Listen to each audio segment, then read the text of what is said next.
Hello YouTube. In today's video, I'm going to be going over this ILGJET. This is a 24-inch type Q, and I'm going to be doing a bearing replacement on this fan. So you'll get to hear what it sounds like with the original old bearings in all their dry, crunchy glory, and as well as you'll get to hear the nice smoothness of the brand new bearings that I will be uh, installing on this fan, as well as you'll get to see some footage of me doing the swap. So without any further ado, let's get started. So here we're going to see what the ILGJET bearings sound like. These are the original bearings. We'll see what this sounds like first.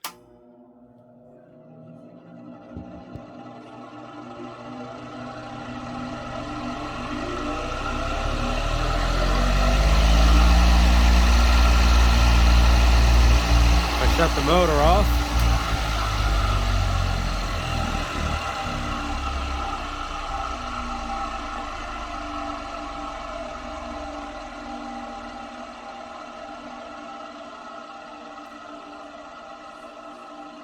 They have a nice dry sound to them.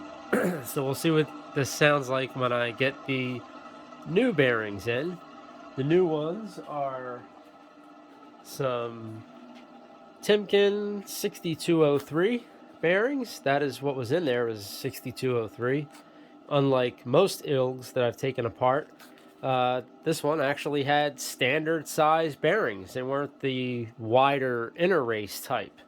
And also, this fan has a preload spring in the motor, which most of the other ILGs that I've worked on didn't have one installed from the factory. So the preload spring is nice because it should help it be really super quiet when it has the new bearings installed. So we'll see what that sounds like.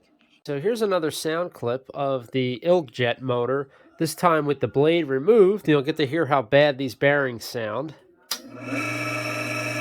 And particularly when I turn the motor off, take a listen.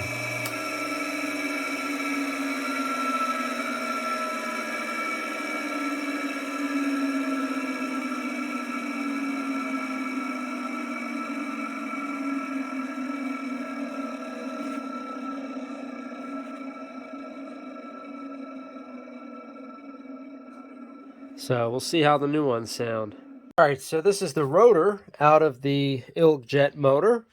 And you can see it has some nice sized cooling fins on each end. And the original bearings are 203 PP bearings. So kind of an interesting design, but a 6203 standard issue bearing will replace this. Okay, so we'll see how this bearing comes off. Oh wow, it's actually coming off extremely easily. I might have to, have to go to a different size puller here. All right, now I've switched over to a 2-jaw puller that has a smaller tip so the bearing can slide past it. And there we go.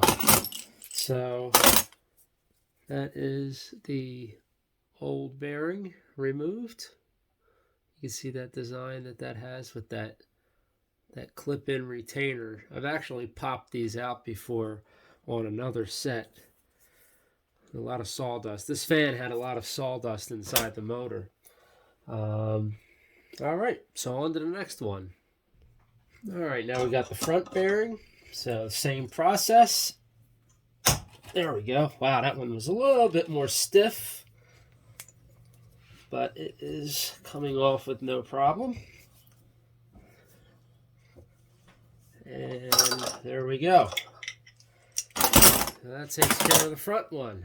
Now, just got to press on some new ones. Okay, so now I'm at the arbor press, and I'm getting ready to press the rear bearing on. And one thing I like to do is, it makes it easier for reading in the future, I like to make sure that this side that has the identification of the bearing, the numbers and everything, I like to make sure that that side faces out. And I also like to apply just a little light oil to the bearing journal where that's going to be pressed onto. Now, when I do this, I have a bunch of different size. Of course, now I've pressed it on by hand and I can't get it off, but I have a bunch of different size sleeves or tubes like this, just all different pieces of pipe that I've machined, whatever, anything I can find. And I just have them around handy for doing this. And with this one, I want something that's going to be the size of the inner race. I don't want to be pushing on the seal or the outer race, just the inner race. And I want to make sure it's big enough. The ID of this is going to fit and not hit the shaft. So I don't want to get it caught up on the actual shaft of the rotor. So what I will do now is come down on this and press it on. So just a little, that's all it takes. Sometimes I just give it a couple taps to make sure it's on all the way. But that is all it takes. And now that new bearing is completely in place on the rotor shaft. And now I just have to do the front side. Okay, and again, the same thing for the front bearing. That went on nice and smooth. A couple extra taps to make sure it's all the way down. And now, as you can see, we have that one on as well. So now I'm going to throw this back into the stator, put the whole motor back together, and see what happens. Real quick, I just wanted to give a little shot of what the stator looks like here. Still a little bit of sawdust in here. I haven't been able to fully clean it out yet. But this thing was completely caked with sawdust. Really, like, you could not even see where the slots were here. It was just completely filled with sawdust. And you can see down in the back, that is the preload spring, wave washer, spring washer, whatever you want to call it. And that's important because what that does is puts the preload against the side of the bearings, which keeps the bearings tight in their races, and it also makes it run quieter and makes the bearings last longer. So it's definitely a plus having that in there. Otherwise, you'd have end play in the shaft, and that's just not good. Now, of course, you always want to make sure that you're very careful when reinstalling the rotor. You do not want to hit the windings. So you just got to go very carefully, nice and easy, until you're all the way back there. And I can tell it's against all the way in the back of the bearing journal because I can push it and it springs back a little bit. So that is all the way seated against that preload spring. So now I'll put the front end bell back on and we'll fire this thing up, see what it sounds like. All right, here we go for a start with the new bearings.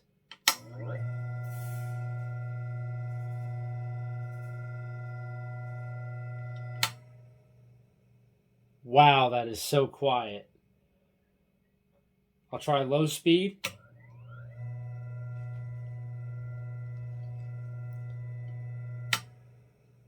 That is crazy quiet. When you turn the switch off, well, with the motor running, you hear the electrical hum from just the magnetic field in the motor. But as soon as you switch it off, it just is dead silent. That is awesome. Of course, this cage makes a little bit of rattles, but oh yeah, that is sweet. Let's see what it sounds like with the blade on it now. All right, here we go. We're going to start it off. I guess I'll start it on high.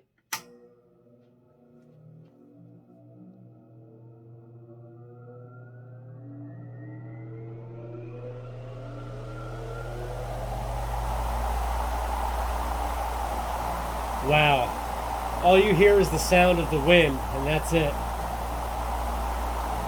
In fact, I bet if there was no guard, it would probably be even quieter. And now we'll try low speed.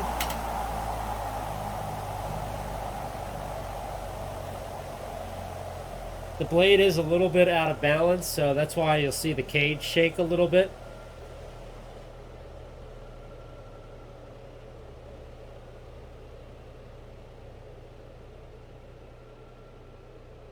Oh man, this thing runs sweet.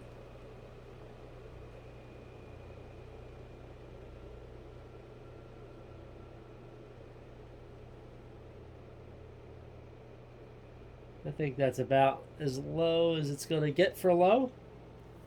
And now I'll switch it to off.